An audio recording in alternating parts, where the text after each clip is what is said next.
तो आइए दोस्तों, आज हम पढ़ेंगे अनौपचारिक पत्र लेखन। तो आइए पहले अनौपचारिक पत्रों के बारे में जान लेते हैं, उसके बारे में हम उसका प्रारूप देखेंगे और उसके बाद कुछ उदाहरण देखेंगे।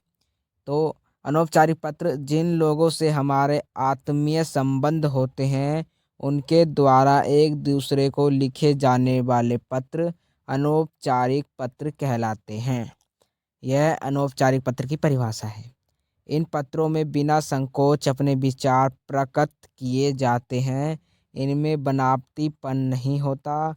इनमें औपचारिकता का समावेश नहीं किया जाता। ऐसे पत्र संबंधियों, मित्रों आदि को लिखे जाते हैं। इन पत्रों में एक दूसरे के प्रति प्रेम, स्नेह, क्रोध तथा उल्लाहना आदि के भाव अपनेपन के साथ प्रकट होते हैं। सभी प्रकार के सामाजिक पत्र इस श्रेणी में आते हैं।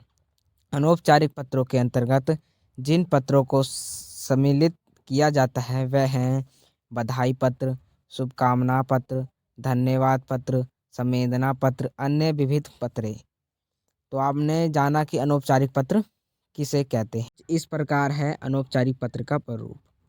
तो पहले हम अपना पता लिखेंगे जहाँ से हम पत्र लिख रहे हैं, उसके बाद तारीख लिखेंगे, उसके बाद संबोधन करेंगे और उसके बाद हम प्रणाम, नमस्ते, आशीर्वाद देते हुए, अगर हमसे छोटा कोई है तो आशीर्वाद देंगे, अगर हमसे कोई बड़ा है तो हम उन्हें प्रणाम करेंगे। और संबोधन यानी कि हम उन्हें, अगर हमारे पिताजी है तो पूज्य पिताजी, अगर हमारे मित्र है तो प्रिय मित्र, और यहाँ पर हम प्रणाम पिताजी कहेंगे। उसके बाद सकुशल कुशल क्षेम यानी कि हम उन्हें कहेंगे कि हम सकुशल यहाँ पर हैं, हम ठीक हैं और हम आशा करते हैं कि आप भी सकुशल होंगे, आप भी ठीक होंगे। उसके बाद हम यहाँ पर मुख्य विषय वस्तु लिखेंगे, यानी कि जिसके बारे में हम पत्र लिख रहे हैं, जिस चीज़ के बारे में, वह चीज़ हम यहाँ पर विस्तार से समझा देंगे। उसके बाद समापन करेंगे। उसके बाद हम संबंधों का उल्लेख करेंगे, यानी कि हमने जिनके लिए पत्र लिखा है, हम उनके क्या लिखते हैं वह हम यहाँ लिखेंगे। उसके बाद अपना यहाँ पर नीचे नाम लिखेंगे। तो इस प्रकार अनौपचारिक पत्र का प्रारूप है। तो इसी प्रकार हम पत्र लिख सकते हैं। आइए देखते हैं कुछ अनौपचारिक पत्रों के उदाहरण। ये अब उदाहरण देखते हैं।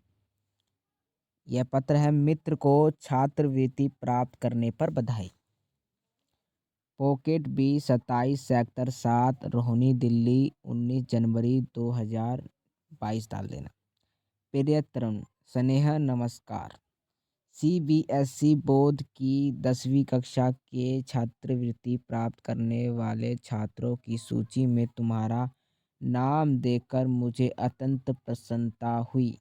मुझे तुमसे यही आशा थी। तुमने बहुत परिश्रम किया था। तुमने सिद्ध कर दिया कि परिश्रम ही सफलता की पीढ़ी है।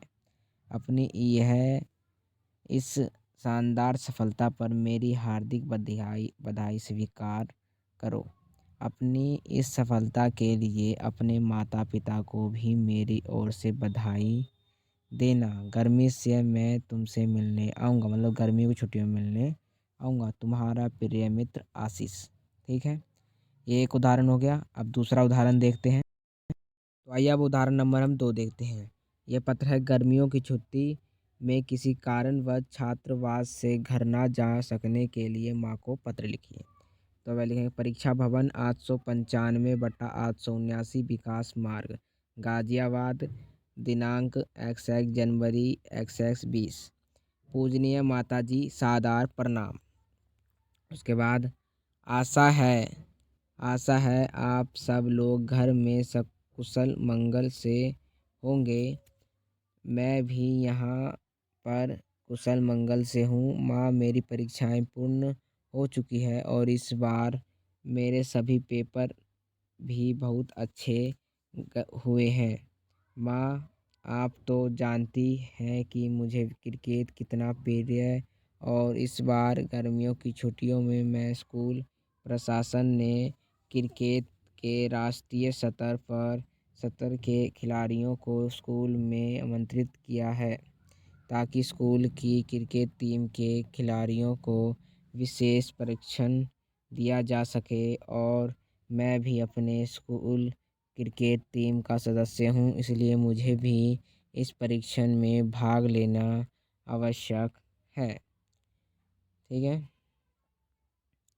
फिर इस वजह से इस बार की गर्मियों की छुट्टियों में भी घर नहीं आ पाऊँगा।